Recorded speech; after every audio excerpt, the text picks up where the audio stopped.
We're following Willie more and more. Back in the NRL as Willie makes. That's forgotten how big Willie actually is.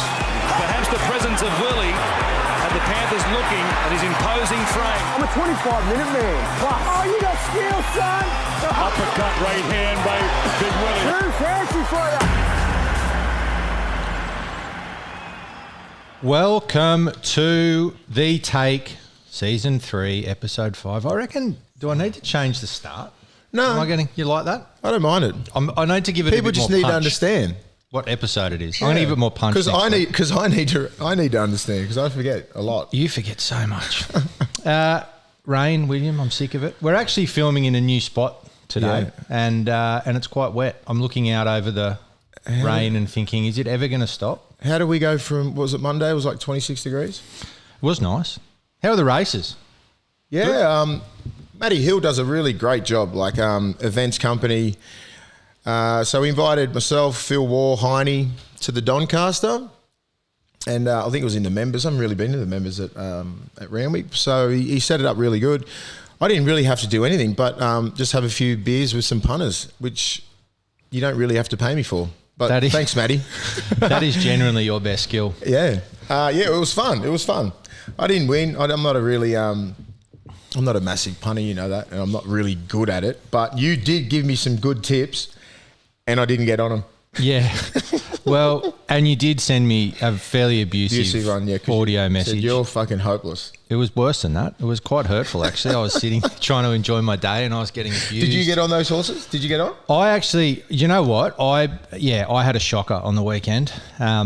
I know it will surprise everyone who are long-term listeners of the show that my bets didn't go particularly well, but anyway, there you go. Like you didn't back your own tips? Yep. That is hilarious. Yeah. Because I think out of like just the 8 that you gave me, like 4 won. Yeah, they did. And you did not back one? No, I backed one of them. And the other 3, I just thought I was too smart Same. For. I tried to do that as well.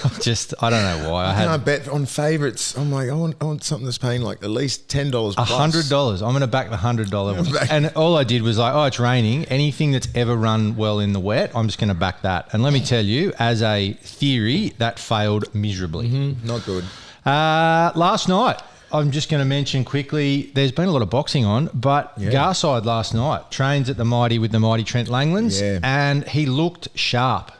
He's been working really closely with the great Trent Langlands. He's on another level, man. Like he is. I've been doing a little bit of work with him, Sonny Bill and Rennie Mature, but like I've been watching the stuff that he's been doing with Garside, and just his amount of power and explosiveness has just gone to another level because Chang.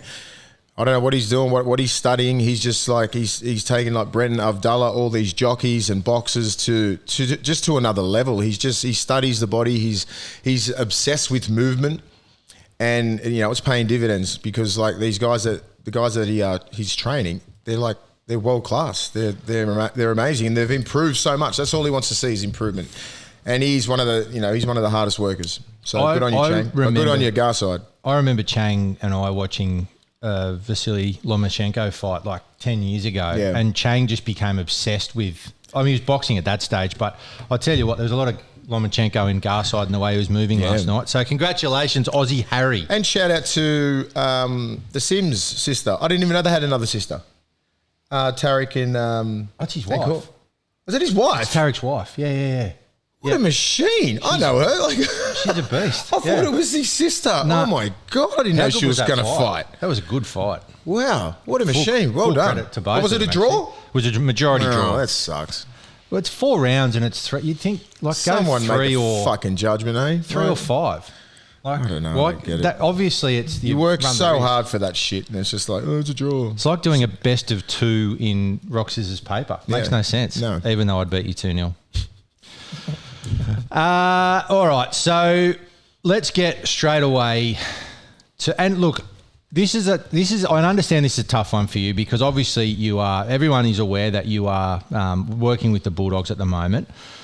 Now, I'm going to start with this because I don't want you to feel like you have to say things or whatever. I'm just going to say that the treatment of Kyle Flannagan in the last 48 hours and the treatment of Trent Barrett and the decisions that this club have made has been nothing short of horrific. Yeah. I cannot believe that they have singled out a bloke who has been out of first grade for a while, has played a number of games of first grade at a number of different clubs, and they're acting like he's a 4-year-old about to go out and get bashed in the playground. I just cannot understand how you can put this level of shit on a bloke who is a professional footballer who has been recalled because they haven't been going that well in the halves, and all of a sudden, rather than being excited about it, he's basically told he's not up to it and he shouldn't be playing Penrith. Now, William, I know that you're probably a little bit sort of hamstrung in what you can say, but let's focus on the attacks rather than the facts. Why would, or how is it acceptable for journalists to be taking this stance and saying that basically Trent Barrett is incompetent because he's picked a bloke who is a professional footballer to play in his chosen position? Yeah, good points. I really don't understand the whole story. As you said, like he's 23 years old. He's played 43 games at 3 different clubs. He's a genuine 7. They had an awful year last year, so they've got a number of number 7s, and they're just trying to figure out who can complement Burton the best. Let's just get over the fact that they think that they're throwing him to the wolves. It's fucking Penrith, and it's an NRL game. He's a 24-year-old man. Do you know what I mean? Like he's not 18 and you're throwing him into Origin. This is an NRL club game. What do you think Penrith are? Penrith are the best team in the comp, but it's not like they're a bunch of savages that are going to just destroy this kid. This kid's he's been out of the loop for a little bit. They keep saying that he hasn't had any reps with with first grade or anything like that. I've been at first grade training all last year and this year. Like, he's had reps with the first side, mostly with reserve grade, but when Averillo wasn't there, he was playing in the first grade team. So I'm not sure where they're getting their mail from, but it's totally wrong. But he has had reps with the NRL side, and this is NRL football. It's just who cares? What sort of combination do you want him to build up with Burton? It's not your traditional 7 and 6 where they just Burton sits on the left side of the field. Flanagan just needs to control the forwards, get to a kick, make his tackles, and just play like a boss out there. He needs to get his forwards going forward. He needs to organise stuff, and that's what he's good at. We're not asking him to just go out there and just absolutely carve Penrith up. Just play football, play basic football, play to your strengths, because the kid can play. The kid was always used to structure his whole career, and now the game has changed where you've got to play eyes up football, and you need to attack with whatever you see in front of you. So I think he's evolved as a player. I spoke to him on Sunday. I said, look, kid, this is the first bit of adversity that you've ever gone through in your career. This will show how much character you've got. He's had a dream run all through his juniors into first grade, making all these rep teams. Then all of a sudden he's being dropped. And it showed character. Why don't they put all these points out? It showed character for him getting dropped and not dropping his head and working harder on his game, so he's got himself back into first grade. That's why I look at it. And you're not playing against. I'm not scared of Penrith if I'm him. I'm looking forward to it. Give me the biggest test. When's the right time to put this kid in? When we play the fucking Tigers or some other lower grade? It's still NRL. Why are we acting like the Panthers is like Queensland in 2012? Yeah, I don't get it. He hasn't had time to have a combination with Burton. What do you want him to fucking do? Got to pass the ball to each other. That's about it. He can pass, he can kick, he can play the game. This is not difficult for Flano and for those guys to come in and just make some sort of combination, because all he needs to do is control the forwards, control the ruck, the tempo of the game, get to his kick and make his tackles. That's it. They're not asking anything else, and take a little bit of pressure off Burton. But it's not like the old days when the 7 and 6 used to attack on both sides and all this kind of stuff. Burton is stuck on that left side. So he needs to control the right side. He needs to control his forwards. It's not a hard game plan for this kid. So if I'm Flano, I've spoken to him all week. He's excited as hell. I says, don't listen to all this shit that's on TV. Gordy said it the best last night. He's just fuck. He's a football player. Get out there and just play. He'll be licking his lips, trying to play against the best team, arguably the best 7 in the comp. Bring it on. And it's fair to say as well, 2 things. We've spoken before about how modern players, things go wrong and they straight away look for an out. They have a fallout with the coach. They get dropped. They look for someone else to pick them up because they throw the toys out of the pram. Now Kyle Flannagan got dropped from basically not kicked out of the Roosters, but they moved him on. They didn't think he was the right fit there. He's come to Canterbury. He played a few games last year, and then he got resold into the Reggies, and now he's back. I think it's a good story. It's someone who's had a crack. And it's all about, like, it's not he's on field. There's a little bit of off field, what happened with the Roosters and what happens at the Dogs. You've got to fit into that culture, and you've got to buy into the culture, and he has. Because he has the ability to be our 7 for the rest of the year and the rest of his contract if he lives up to it and his potential. And as if he doesn't want to do that, like he's been sitting in Reggie's for the whole year. He hasn't got that many first team reps, but he has got a few. Now it's his turn. Like the other 7s, Avarillo's not a natural 7. The other kid, Wakeham, he's had a go. Like they're not up to it. These kids, those other 2 aren't up to it. You know what I mean? Like, so he's the next man up. What else do you want Baz to do? Stick with Wakeham? Stick with Avarillo? It's not working. Even though everyone's going, you had 3 halves in 5 weeks. Fucking who cares? Doesn't matter. It doesn't matter. Like the next man up mentality, and Flano, out of all those halfbacks, has probably got the most talent because he's a natural halfback. And let's be honest. I mean, without giving away trade secrets, it's not like in a club, first grade and reserve grade play completely different styles of football. You know what I mean? It's not like he's going to come in and go, I don't know what's going on. I don't know what Burton's doing. Hey, just pass him the ball. It's not hard. Like, he can catch, he can pass, he can play football. He knows what's going on. This is where the whole 360 were just going, he hasn't had any time with Burton. Shut up, Reedy, and like PK and all that. Like, who gives a shit? You obviously never played the game before. Like, you don't know what's going on. Crawley and all these blokes. He needs time with Burton. To do what? Go and have a coffee and watch some fucking video. Pass the ball to each other before a game. You'd be fine. And honestly, if you look at, just say there's a long term, like look at Sean O'Sullivan, for example. Like he was a genius for Penrith when Cleary was out. He's never ever going to be picked in first grade ahead of Nathan Cleary. No. Right? So ultimately, these blokes will come in and do a job. I just think it has been, from my perspective, it's the biggest beat up I've ever seen. The pylon has been disgusting. And that's what these journos understand. It's like they go on to Madge and it's like they on purpose try and get coaches sacked. Like, if you got the balls to sit there and behind a desk and bag the shit out of coaches, go and fucking coach yourself. Well, there is a rumour that they're trying to push a certain coach's Barrow. But we'll leave that alone for now. Yeah, they're always an agenda. Trust me, always got an agenda, those blokes. Just leave the game alone. Let the poor kid play. And then stop trying to sack coaches.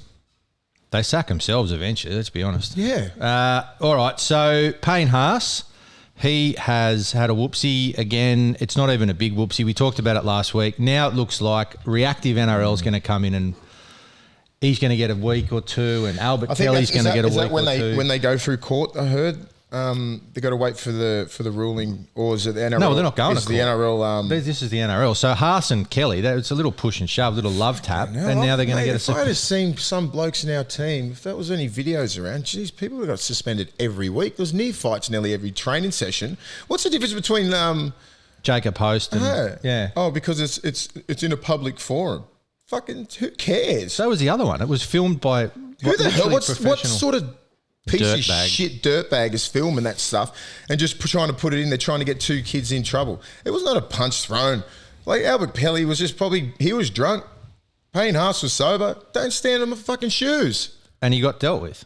Yeah. Like, it's cheeky pretty little simple, halfbacks. Yeah. Like, Gordy said it all the time. Gordy said last night, he goes, mate, I'd never wear anything new around Kevy or Alfie. They just stand on them. Yeah. That's what cheeky little halfbacks do. And I just don't think it's a big deal, but it's 2022 and everything's a frigging big deal. So, I don't know. I don't think they deserve any suspension, but it's just the way it is. Haas is being penalised because of previous indiscretions. And ultimately, I look at that and I go, is it really, like, did he really do that much? It's like I wouldn't stand on your shoes because you'd whack me. You love your shoes, shoe grab shoes. You're bloody obsessed with them. You're carrying on. You and I'll hook out with some more shoes. I think he got his shoes from shoe grab. He's been filthy. Jay would have been filthy. But I don't know, just little petty things like that. Some things like that piss people off because people love their shoes right now. Hey, Z, you step on someone's new J's or Yeezys, man, you can expect that shit. You know what I mean? Like, if you step on my thongs, I will. well, you Will have no Smith. shoes on, so like, I Will Smith. didn't Will Smith him, just slapped the shit out of him. He kind of did. That's good.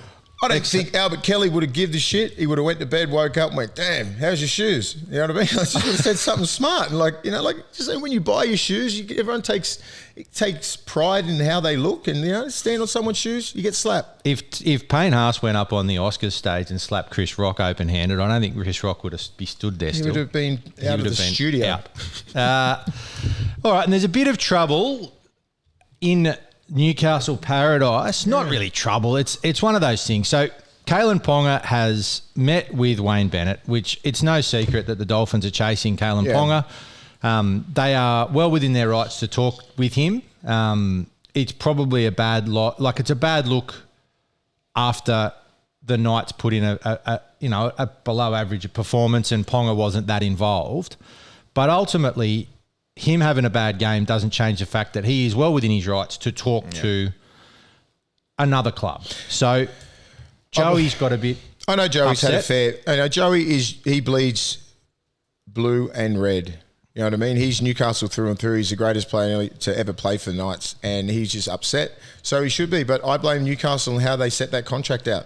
They said that he can renegotiate around about this time. So if they said you can't negotiate until the preseason, then he would have negotiated in the preseason. So he's working within his rights to do what he can do within that contract. So like they stuffed up. So he can renegotiate around about this time. So he's just doing what he's doing. He's looking after himself. And I understand from Joey's point of view, it's not a good look. I understand totally if you're a Newcastle boy, and I know what Newcastle people are like. They'll be highly disappointed in Kailyn, but he's well within his rights to do what he did. So I'll be blaming Newcastle management for that, not Ponga. But when you're losing, everything seems to be heightened, big time, times 100. But and you know what happens? Ponga comes out and re-signs with Newcastle, and everyone forgets about this in a week. Yeah, because they lost. 18-0, and he wasn't at his best. Don't expect Ponga to be at his best until probably close to Origin or after Origin. He's come back from a full shoulder reconstruction. You can't tell me that you can't go into tackles like full on. You know what I mean? Like, you can tell he's a little bit hesitant. Give the kid some time.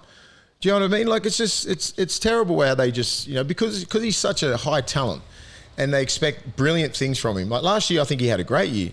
But, like this year, it's going to take a little bit for him to gel with, those two young halves and the 9. There's a new 9 there. I mean, Brayley's out for the year, so it's going to take a minute. Like, give him some time. Like, the kid's got supreme talent. You just got to be patient with him. And I'm pretty sure that he's going to sign with the Knights. So let's just get over it. But I understand with Joey. Joey's got every right to say what the hell he wants about Newcastle, especially when it comes to Newcastle. So if he's pissed off at you, I'll be going to him straight away and just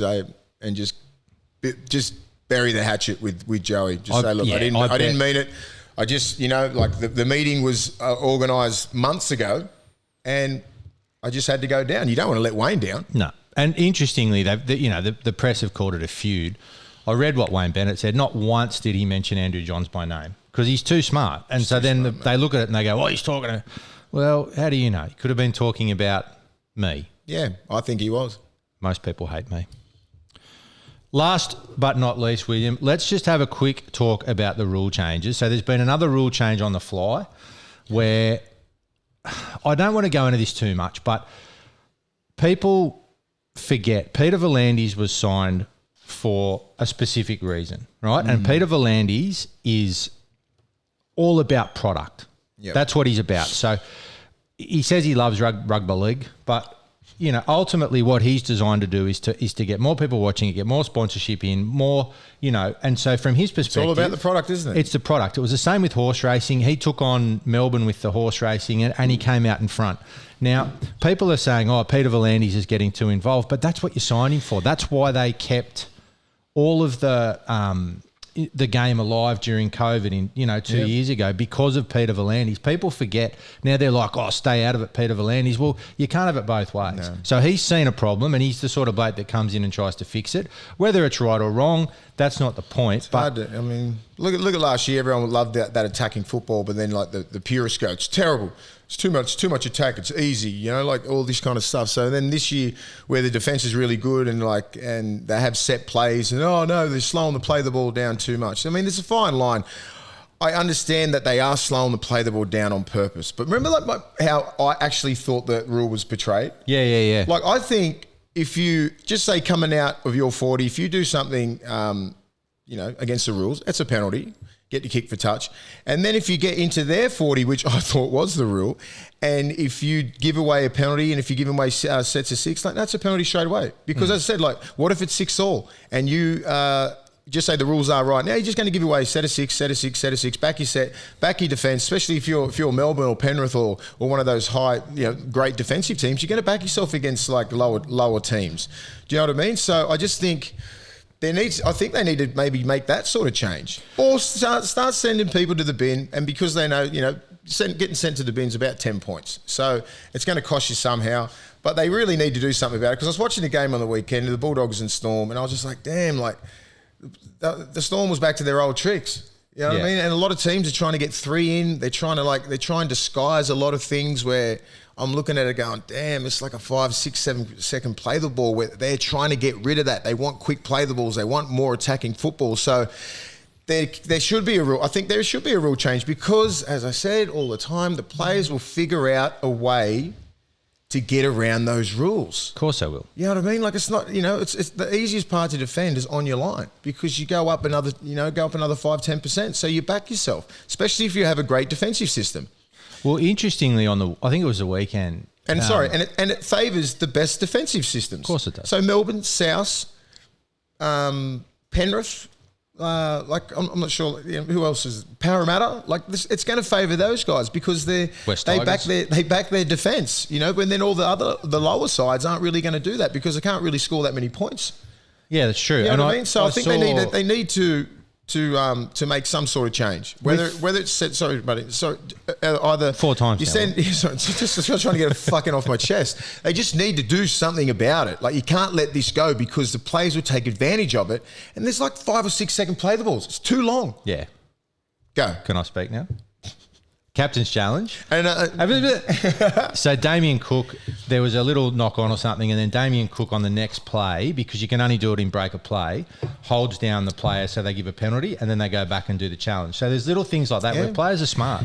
Mate, and You're not. You weren't. You get taught that. Those rules weren't there. Otherwise, I would have been doing everything.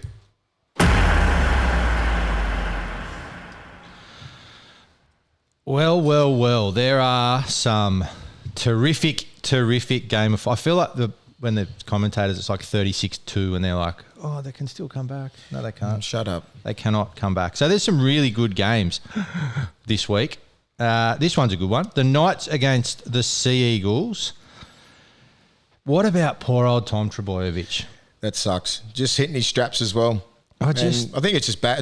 It's bad for the game because I love watching Turbo play. He's a freak. And Manly just can't win without him. Simple. What do you reckon it is with Trbojevic? Like, I know he had problems with his hamstrings, and they seem to have fixed those problems, but he's just so like gangly, and he's very long, he's got a lot of target. People hitting his hips, people hitting his knees. They're all coming in. Like, there's about 3 people trying to tackle him all the time. So he, he expected that sort of attention all year. So he was just coming out of it and playing some good football. Now he's going to probably miss 4 weeks. Hopefully not that long. But rest up, kid. He's played a lot of football. But yeah, I think it just sucks because I just love watching the kid play. He just carves. So do you reckon, honestly, without him, Knights are specials here? I think the Knights would be good. I think Ponga will come out and just shut everyone up. Hopefully he gets back to his best football.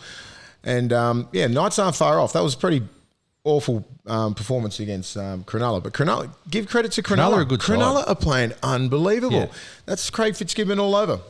It is. They're playing some really good football. They're running hard. They've got good depth, and everyone's doing their job. And their defensive, they kept them to 0. So Newcastle is probably giving them a little bit of a shock because I thought they were really strong the first 3 games, and then Penrith I thought they were strong for 40 minutes with 12 men, and then they just they come up against a pretty good Sharks side.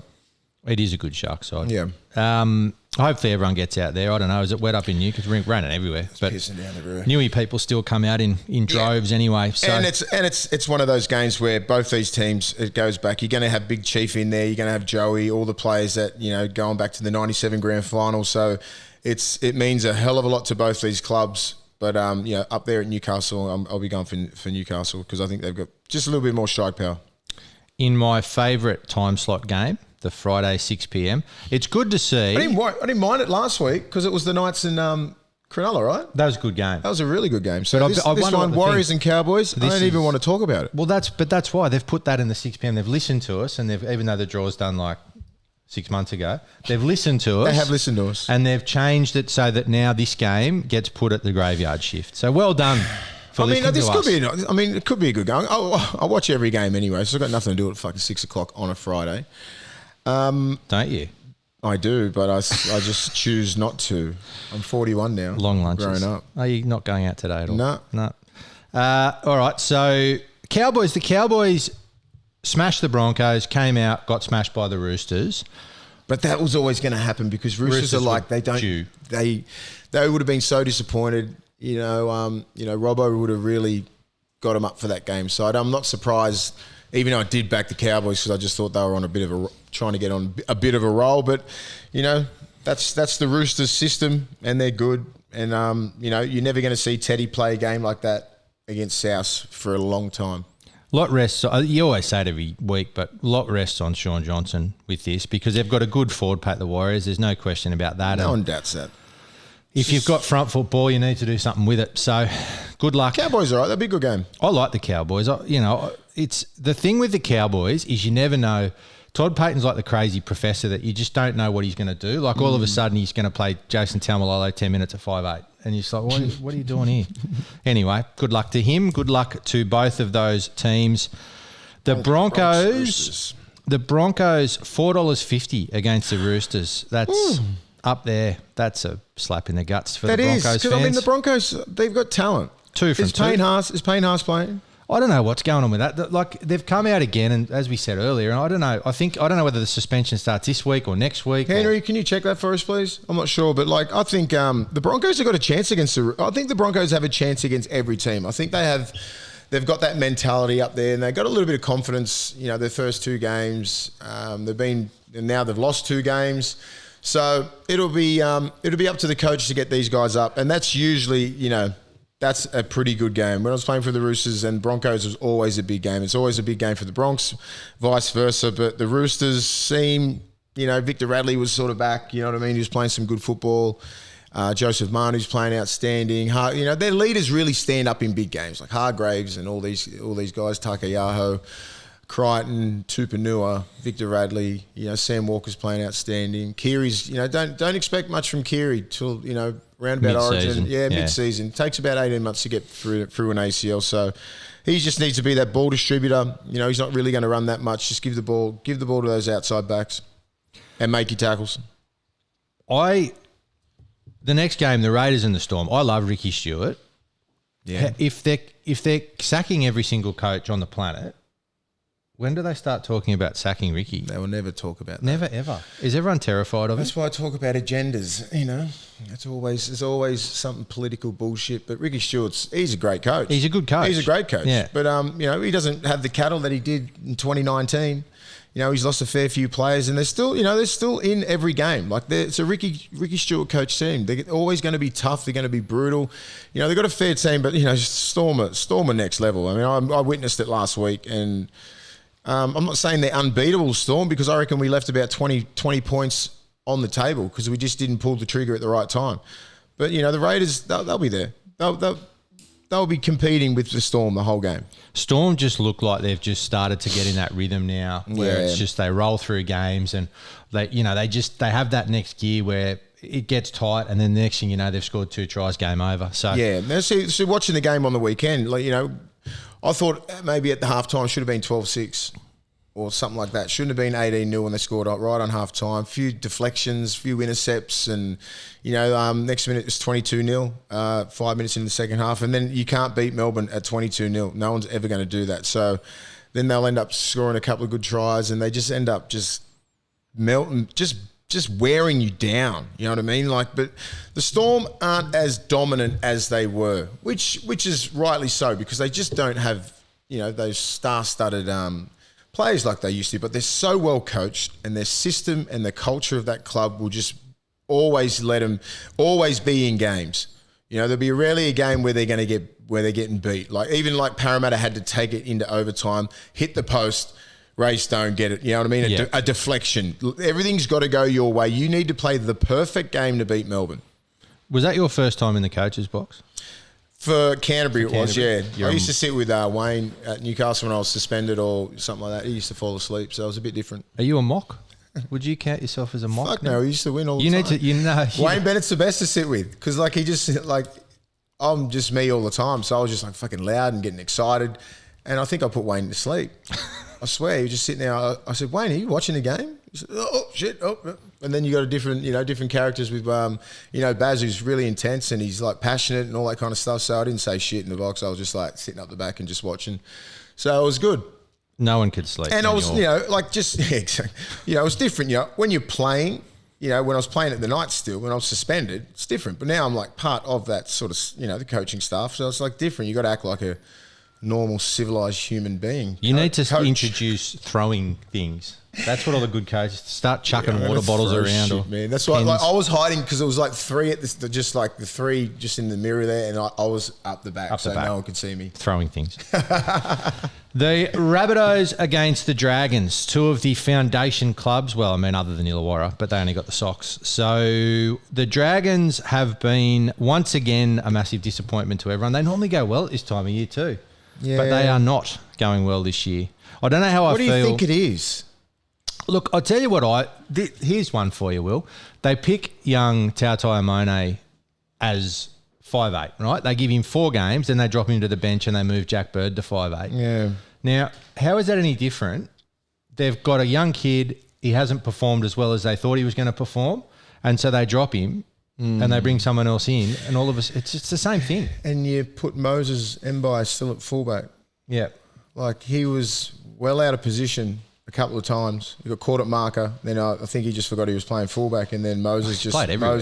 Because he's such a utility. I just don't think he's a fullback. I think he's either a centre or a 5'8". Like, he needs the ball in his hands. Like, he can't. Like, he's not a full. He can play fullback. Don't get me wrong, but I think sometimes he got well out of position. Like when Moses had that ball on a string. He's playing some fantastic football, young Moses. But they just need to get the nucleus right. The 9, 7, 6, and 1. Like, persist with Sloan. You know what I mean? Like, just ammonia. Persist with these young kids. Like, you've got to give them a chance, because they've got no one else. Jack Bird's not a 6. Come on, man. He's a great defensive player, but like, I think he was going great in the back row. So he was playing really well. He's just. You're fucking around with the. You've weakened one position to try and strengthen another. They're not a bad. They're a good side, St George. The coaching is questionable. I'm not trying to get him sacked, but No, we'll move on that later in the year. One more game. Oh, do you know what? If I was going to sack a coach just from like watching one player, it's David Fafita running decoy runs. The Titans, I don't understand. So Bo Firma gets pulled out of the side. They've been going left all year, and Fafita's been on the right edge. Yeah. Then Firma gets COVID. They move Fafita to the left edge, and then he becomes the most expensive decoy runner I've ever seen. He still played 80 minutes, 15 hit-ups, 126 metres, which is pretty good stats. It's good stats, but I just think should be nearly averaging 180 to 200. Why? I know, I get it. You can use him as a decoy sometimes, but come on, pass him the fucking ball. In the 20s. I've been saying it for weeks. Got to put him in the middle. Like, you got to give that kid every opportunity to attack wherever he wants. And then when you get down the red zone, just sit on that left edge. Spot whoever you want to spot up. Whoever's the weakest defender, get on that side. Get on the right side. Get on the left. Like, do whatever you want. But defend on an edge sometimes. You know what I mean? You got to start. The kid's a footballer. He can play anywhere he wants. Don't just sit him on one side. He has too much talent for that. He's a right arm carry. He's got right foot, left palm. Like, he can just do everything. So he can play right side back row. He runs those good outside in lines on the left side of the field. He's just got those strong hips. He's got a good bump. He's got that around the corner. He's got a plethora of skills. It's unbelievable. I'm not wasting that on a left edge or a right edge. I'm putting him in the middle, just especially coming out of yardage in the middle of the field, but when you get in the red zone, you attack wherever the hell you want. Wherever you see the weakness, go there. Like that's just playing that's just coaching to his skill. Because if you put him on the left edge, you're just going to put more defenders there. And so if I'm a defensive coach, I'm like, wherever the feeder is, if it's a 5-5 split, put 6 over there. I'll dare you to go right. And then they take care of that stuff. Do you reckon this is like a rope-a-dope and he's going to just play for feeder like this for the first 12 or 13 rounds, and then after the 13th round he's just going to go, there, bang, smash, get that in. Yeah, just hit him. I'm like, and I see some of the halves going to the line and taking the hit. Give it to Fafita. Like, give him early ball. Like, stop hogging it. Like, I'd rather my back row get tackled like that than my halves. Because the halves can get onto the second play and organise something else. Where Fafita's sitting there running these decoys, and like you're just wasting this kid's talent. You know what I mean? Like, it's been 5 rounds. He hasn't played outstanding or up to his ability yet. And I'm like, he's just doing what he's getting told to do. Yeah, that's right. He doesn't have a free rein. He can't do what he wants to do. In the middle, you can do what you want to do. But not when you're getting told you're left edge, you're going to stay on the left fucking edge all game, you're going to kick chase, boring as shit. What a waste of time. Get someone else, get role plays to kick chase. You know what I mean? Like, what are you doing? Like, he's the most explosive, talented kid in the game. When he plays right side back row, he never gets the ball, and all he does is kick chase. And that would just do my head in. I never kick chase. Watch my games. There are other people for that. Yeah, exactly. They're role players. The Cronulla Sutherland Sharks, they're flying. The West Tigers, I love the West Tigers and I love Michael Maguire and I love everything about the Tigers. There's a little bit of positive news for our Tigers fans. What happened? No, I'm just you just love them? Is that the positive stuff? That's positive. Okay. I'm trying to keep it positive. All right. Because you know what? They just get hammered. Every single thing that they do, people complain about them. Yeah, well, they just need a win. Then everyone will just shut up. Well, they won't win this game. That was so unlucky, man, getting beat by the Titans. Did you see that shit? I know. Oh, my God. That was just like, if that's how your season's going to go. Like, I mean, they grinded that game out and then one little kick in the 79th minute. Like, just fucking grab the ball and throw it out. Game over. That was the lowest 80 minutes. It was the worst game I've ever seen for the last 10 years. Yeah. Hands down. Yeah. It was just horrific. Not even lying. No. So let's hope. Well, and they lost too. There's no positives for West. Sorry. I tried, West Tigers fans. The Bulldogs against the Panthers. The Bulldogs, according to our sheet here, are $1.10. That's and the Panthers are $7. So I tell you what, I'm straight on the Panthers. I'm going to have $1 billion on the Panthers. Home game $7. for us, which I mean, Homebush is not really a home game advantage. Penrith will turn up. You know, we've got a point to prove. You know, Flanagan, it'll be interesting to see how he goes. I'm pumped for the kid. I want him to go good. You know, we still defended well. We were good in little bits, but, you know, obviously the score didn't really dictate how tough that game was. They just ran away with it in the end, scored a couple of tries off deflections, all that kind of stuff. You know, but this will be the biggest test for us. You know, we're going through a bit of a gauntlet at the moment, and, you know, Penrith's going to be good. I don't look at Penrith and go, fuck, they're unbeatable. Like most of these journos, oh my God, you're throwing them into Penrith. Oh my God. Who are you scared of him? Who are you scared of in Penrith? You know what I mean? Like, I don't think there's any fear factor with Penrith. They're very well drilled. They're well coached. And they've got a great system, you know, and they've got some good players, but they're not the most physical, ferocious team in the comp. Like, well, you know, we've got Pangai, we've got Vaughan, we've got Luke Thompson, we've got Josh Jackson, we've got... You know what I mean? Like, we've got a decent pack that can take that pack on. We need to win the middle. I'm looking forward to the battle with Tavita Pangai and James Fisher-Harris. Yeah, teammates last year. Because that'll be, you know, both very, very tough characters, and they'll be going at it. I'm more scared of the crowd in Penrith.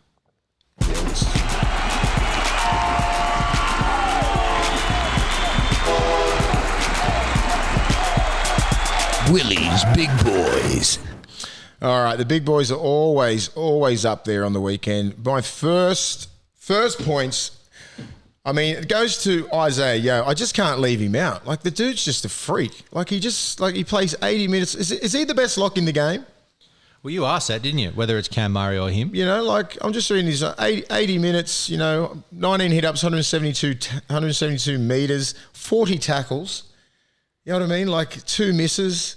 Like, it's just, but just the way that he plays. I think him and Cam Murray are the best two locks in the game. But, that's 1 point to him. And just because they played against South, and that Souths were really up for that game. But 1 point to him, 2 points to Sifa Talakai. That guy is an absolute animal. I don't give a shit what position he's playing. He is just, like, he's in the centres. He got 80 minutes. He plays in the middle. 21 hit-ups, 223 metres. I don't even give a shit about his tackles. 17 tackles, and he broke 17 ribs. The kid is just an animal, and he was a Garbo about 3 years ago. Do you know what I mean? Like, if you think your rugby league hopes are down, and if you still want to keep playing, have a look at this kid. Like, if he was off contract, I'm buying him straight away. He'd be on my hit list straight away. 3 points goes to Adam Fanua-Blake, and I'm not sure why the fuck he's on the bench this week. I think he's injured. Is he injured? Yeah. I think he's... So is he, 58 minutes in the middle, 18 hit-ups, 196 metres.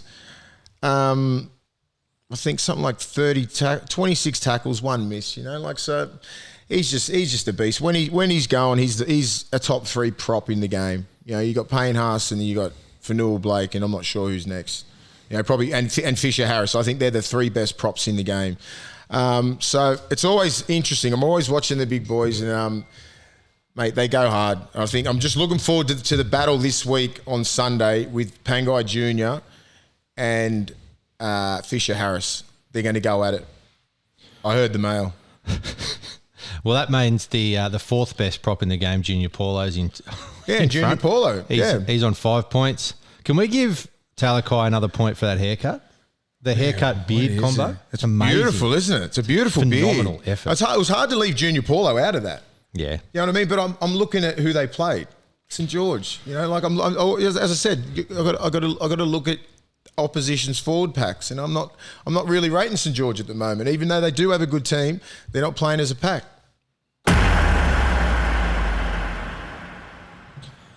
All right, William, this is it. This is the week. This is definitely when we come out of our duck region for winnings. Yeah, and we've been really shit. Do you know, I was fine until Cronulla scored that last-minute try. I was 1-12. I was like, oh, really? It made me sick. Made me sick. What are you on this week? I have taken the Roosters less 13.5. Because they'll do a job on the Broncos. I have taken the Storm with 13+. I've gone the Eels head-to-head and the Panthers 13+. Sorry to your current employers. So what's that? I'm getting $7.31 for that one. All right, so I've really dumbed mine down. So I'm just going all for the win. Knights, Roosters, Storm, Rabbits, Eels, Sharks, Panthers. Yep, I like that. So that's, I don't know. I just want to get a win. I want to get a win. Well, it's still that's a lot of games to get right, and it's $6.43. Gives me something to do anyway. So you're going to win $321. I'll put that all on red 13. Straight on black. The producer has gone the Sharks and the Sharks 1-12. Not sure you can do that in the same game. Can you do that? What? I don't know. Oh, he's a weirdo. He's a weirdo. He's so weird. You can do that? I don't know. The producer. Will Kennedy, anytime try scorer, and he's got the Panthers. So that won't win. It's been a legal bet. Terrible. Anyway. What is wrong with that, bloke? Anyway, what's our tips? My tips for the week, I'm going the Knights, Warriors, Roosters, Storm, Rabbits, Eels, Sharks, and Panthers. Oh no, I thought I was winning because I was first in the thing. You're at 23, I'm 20. So I've gone the same as you, except I've taken the Cowboys over the Warriors. I think they bounce back, and no one cares about the producer. I'll read him out. Knights, Warriors, Roosters, Storm, Rabbits, Eels, Sharks, and Panthers. Actually, he's picked Did he pick the same as me? He's followed you. God. I hope they all lose too. Copy and then paste. I'll get an extra Copy one and up. Paste.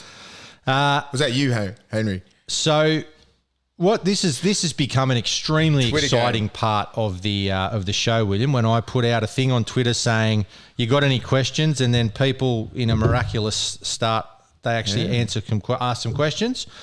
So, Pathfinder wants to know if the NRL handle the issues well. Well, I think we've covered that with Payne Haas. They don't. There's just no consistency. I don't think sometimes, I get with the integrity committee, whatever they're called, they come over the top when it's a big drama. I think most things could be held internally, and the Broncos would have looked after it. I get it when it's some of these big things that are happening in the last couple of years, they need to come over the top and start dealing with it themselves. But little indiscretions like this, I just think clubs can handle it. Brad Boucher, who he's big on Twitter, and he's an expansionist. Ever since, for those that don't know, a few years ago we got involved with the Polish Emerging Nations side. They won the Emerging Nations Cup, basically thanks to me and Willie's involvement. Of course, I would say. Actually, still funny at warm up. Remember, they were doing a warm up before a trial game, and so Will went in and held a pad. And these ball blokes were running up, and Willie was just hammering. I was like, mate, there was no need for that. I know, I couldn't help it. I just retired too. Yeah, you were just out of the game, looking for something. So he's a big one. He's a big one for International Rugby League. He wants to know: do you reckon in the New Zealand Tonga game, which has been playing later on, will the NRL clubs release players? They will. I think they need to really, because the international game's been obviously held back for COVID, but so I think everyone available for the Tongan side and New Zealand side will be playing. So that'll be great for the game, especially the Tongan side. It's going to be amazing. And New Zealand as well. So Tonga will win that one, hands down, easy. So I hope to God that there's no coaches out there going, you know what, you can't play for New Zealand or you can't play for Tonga. That'd be bad. They need to understand how important the Pacific game is to the NRL and to the players. So no more bullshit, please, coaches. Well said. Food combos he wants to know about Flanagan. We've covered Flanagan. Yeah. Here's one. What's your favourite food combo, Will? What is it? Spaghetti meatballs, actually. Meatballs are good. Anna makes a good Or meatball. chicken schnitzel and like Palmy. no names. I used to love that. How could you forget no names? Chicken schnitzel with some pasta. So The sauce. I always love that kind of stuff. Did you take the combo with the... Always the combo. Yeah. Always. They used to just go to the big pot and pull out the just spaghetti that's fucking been there for 6 months. So nice. Cheese on the schnitzel. Oh. Where's it gone? No And names. they give you the salad, and they just give just you a little one bit of salad, tomato, quarter of a of tomato, and 3 little bits of onion and lettuce. and that was it. Yum. It was it was $8 or something Garlic back in the bread day. was beautiful. Mo Ali wants to know, why is there a lack of sevens? I'm going to guess from that Mo is a Bulldog supporter wondering Lack why. of sevens in the game. I just think it's the production of sevens, just say when we're younger. I think we somehow scare them off around about from 15 to 18. They either go to union or AFL, because I see a lot of young kids coming through the Bulldog system. You know, they're contracted to AFL and other sports in union, so they sort of make their decision around about 17, 18, and we seem to be losing a couple, because I'm pretty sure they're choosing the weaker sort of option, because NRL is hard. You know what I mean? It's the toughest game out of all 3 disciplines. I respect all sports, especially those 2, but like, you know what I mean? Like, I just don't think we're producing it, and we're not putting enough money into development to try and get these kids to try and stay in league. You know, so there's a lot of variables in that, but yeah, we're just not producing any sevens at all. No. Well, Canterbury have produced 3 so far in this year. Shut up. All right. Well, we're going to do Twitter. We'll do all the Twitters. We'll do that. We'll do the Twitter game. I'm not sure. We won't what about be the doing Broncos? tonight. Broncos Roosters? No, I'll be at a long lunch, so We'll do the Sunday game. Sunday game. I'll be tweeting. I'll tweet. Sunday game. We're going to be we tweet Lots every of them. single game Yeah. anyway. So like whatever's on this mind, it's going to get said. It gets said. I'm going to tweet. I'll hold the team up as per usual. So let's make sure we get on rate and review. That's on the More Twitter questions. We love it. more Twitter. They'll be following Willie more and more. Back in the NRL is Willie Mason. How big Willie actually is. Perhaps the presence of Willie had the Panthers looking at his imposing frame. I'm a 25-minute man. Oh, you got skill, son. Uppercut right hand by Big Willie. Too fancy for you. You've been listening to The Take with Willie Mason and co-host Ian Byrne. Produced by Craig Trewick, recorded and engineered by Zig Parker of Green Room Sydney, and presented by the Handshake Media Network.